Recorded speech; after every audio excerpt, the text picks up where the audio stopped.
நமஸ்காரம். 1000 நாமங்கள் 1000 கதைகள் 455வது திருநாமம் ஞானாய உத்தமாய நமக.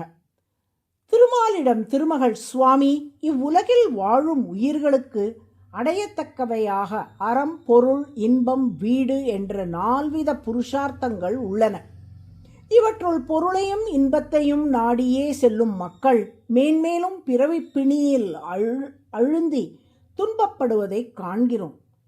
வீடு பேராகிய முக்தியை எல்லோரும் அடைய நீங்கள் ஒரு வழி காட்ட வேண்டும் என்று கூறினார்.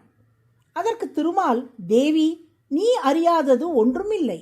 ஆதியில் உலகை படைத்த நான் பிரம்மாவுக்கு வேதங்களை உபதேசம் செய்தேன். அந்த வேதங்களில் கர்ம காண்டம் என்று சொல்லப்படும் முன்பகுதியை அறம், பொருள், இன்பம் ஆகிய 3ஐயும் பெறுவதற்கான வழியை காட்டுகிறது. அந்த கர்ம காண்டத்தை பற்றிய உபதேசத்தை பிரம்மாவும் தேவர்களும் ஆவலுடன் கேட்டார்கள்.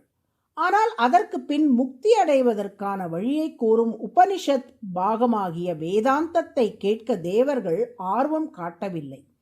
அதனால் அவர்களுக்கு நான் உபதேசிக்கவில்லை. இருப்பினும் பல முனிவர்களுக்கு உபனிஷத் பொருளை நான் உணர்த்தியுள்ளேன். அவர்கள் தங்களுக்கு பணிவிடை செய்யும் சீடர்களை நன்றாக பரீட்சை செய்து பார்த்து அவர்களுக்கு உபதேசம் செய்வார்கள் என்றார். இதை கேட்ட திருமகள், சுவாமி, இந்த உலகியலுக்கு உட்பட்ட யார்தான் உங்கள் மாயையில் மயங்காமல் இருக்கிறார்கள்? எனவே தேவர்கள் வேதாந்த உபதேசத்தில் நாட்டம் காட்டாமல் இருந்ததில் வியப்பில்லை. எனினும் மனிதர்களுள் சிலர் நாட்டத்துடன் வேதாந்தம் கற்க வந்தாலும் கூட அனைத்தையும் மறைத்து சொல்லும் மறைகளை கொண்டு உங்களை அறிந்து வழிபட்டு முக்தி அடைவது என்பது எல்லோருக்கும் சிரமமான காரியம். எனவே வேதாந்தங்களின் சாரத்தை மேலும் எளிய முறையில் அனைவரும் முக்தி பெறும் வகையில் நீங்கள் வழங்க வேண்டும். என் மீது உங்களுக்கு பிரீத்தி இருந்தால் இதை செய்ய வேண்டும் என்று கோரினார். அதை கேட்ட திருமால், வேதங்களின் சிகரத்தில் ஏகாயனம் என்ற ஒரு சாஸ்திரம் உள்ளது. எனக்கு திருவாராதனம் செய்து என்னையே சரணடைந்து என்னை அடைவதற்கான வழியை அந்த ஏகாயனம் காட்டுகிறது. ஏக என்றால் ஒன்று, அயனம் என்றால் மார்க்கம். ஒப்பற்ற ஒரு மார்க்கத்தை காட்டும் நூல் என்பதால் அது ஏகாயனம் எனப்படுகிறது. அதற்கு பாஞ்சராத்திரம் என்னும் ஒரு பெயர் உண்டு. ராத்திர என்றால் அறியாமை, பஞ்ச என்றால் போக்குவது. அறியாமையை போக்கி ஞானத்தை தருவதால் பாஞ்சராத்திரம் என்னும் அது அழைக்கப்படுகிறது. 50 லட்சம் ஸ்லோகங்களை கொண்ட அந்த பாஞ்சராத்திர சாஸ்திரத்தை ஓதி வைகுண்டத்தில் உள்ள நித்திய சூரிகள் நம்மை ஆராதிக்கிறார்கள் என்பதை நீ அறிவாய்.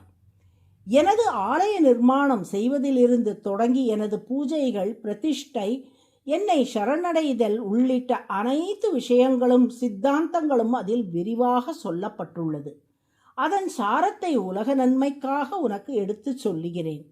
ஒருவன் பக்தியோடு திருக்கோவில் கட்டியதில் உன்னோடு சேர்த்து என்னை பிரதிஷ்டை செய்து பாஞ்சராத்திர ஆகம முறைப்படி என்னை வழிபட்டால் உன்னோடு சேர்ந்து அந்த பிம்பத்தில் நான் புகுந்து அவனுக்கு தேவையான அனைத்து அருளையும் சுரப்பேன். விக்கிரக வடிவில் உள்ள நம்மிடம் சரணாகதி செய்தால் அவனுக்கு முக்தி உட்பட்ட அனைத்து நன்மைகளையும் அளிப்பேன் என்று உபதேசம் செய்தார். இதைத் தொடர்ந்து மேலும் பல விரிவான உபதேசங்களை திருமால் திருமகளுக்கு செய்துள்ளார். இவ்வரலாறு ஸ்ரீ பாஞ்சராத்திர ஆகமத்தின் ஸ்ரீ பிரஷ்ன சம்ஹிதை என்னும் பகுதியில் உள்ளது. இப்படி உலக மக்கள் உய்வடைவதற்காக மிக உயர்ந்த ஞானத்தை தரவல்ல பாஞ்சராத்திரம் என்னும் ஆகமத்தை உபதேசம் செய்தபடியால் திருமால் ஞானம் உத்தமம் என்று அழைக்கப்படுகிறார்.